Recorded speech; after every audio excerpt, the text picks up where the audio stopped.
Ensayo mecánico de materiales. Se denomina ensayo de materiales a toda prueba cuyo fin es determinar las propiedades mecánicas de los materiales. Los ensayos pueden ser de tensión, flexión, dureza, impacto, fatiga o termofluencia. A través de estos ensayos obtenemos información que describirá las propiedades mecánicas de los materiales. Ensayo de tensión. Mediante el ensayo de tensión podemos determinar la ductilidad y comportamiento a la flexión de un material. Se coloca una probeta calibrada con determinadas dimensiones del material a probar. Esa probeta tiene dimensiones estandarizadas. Esta probeta se sujeta a través de una mordaza superior y una mordaza inferior que está solidaria a un cabezal móvil. Este cabezal se desplaza traccionando la probeta hacia los extremos, logrando un acortamiento del material en su sección más el punto central. Este acortamiento en la sección es medido, es determinado y se genera una gráfica como la que vemos en la siguiente figura.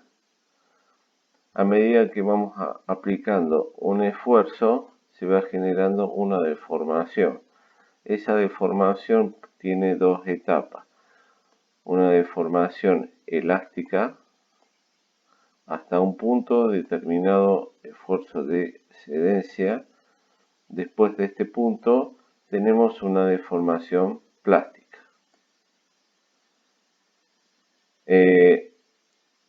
Cuando el material llega hasta el punto de cedencia, tiene la particularidad de comportarse elásticamente.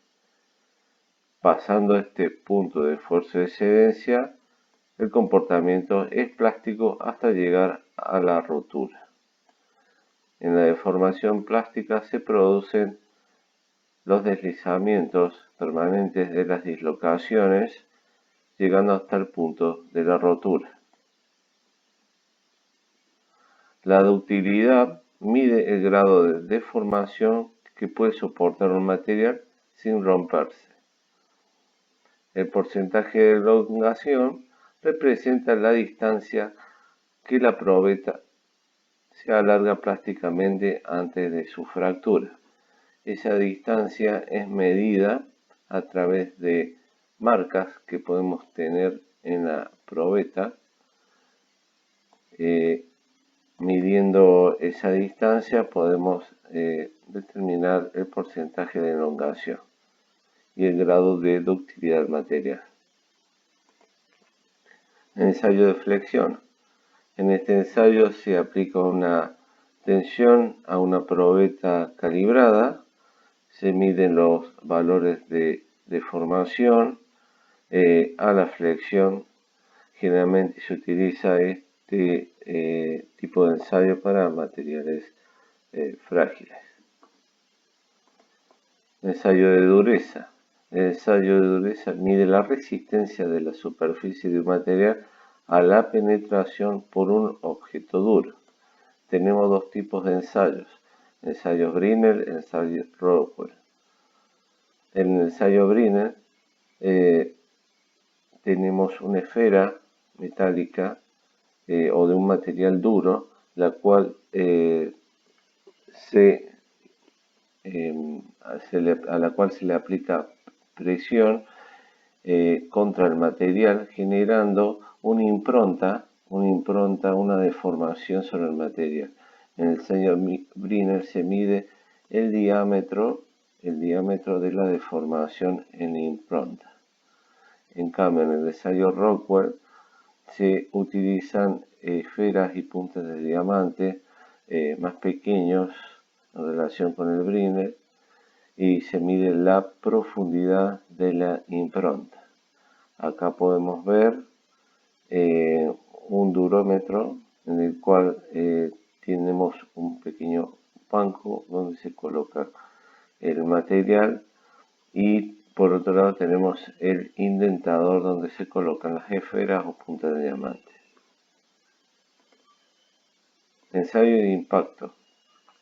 En el ensayo de impacto se somete al material a un golpe para determinar la fragilidad del mismo.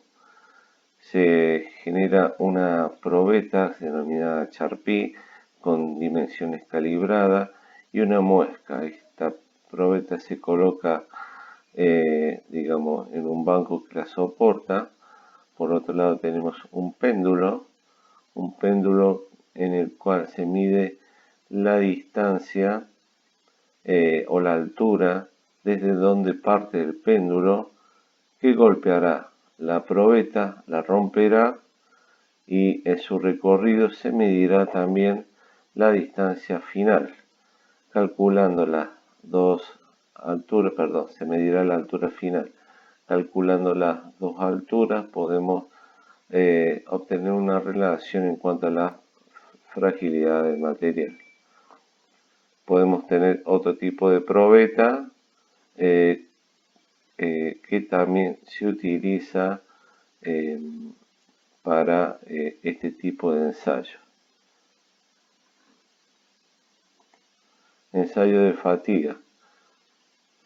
Se somete al material a un esfuerzo cíclico.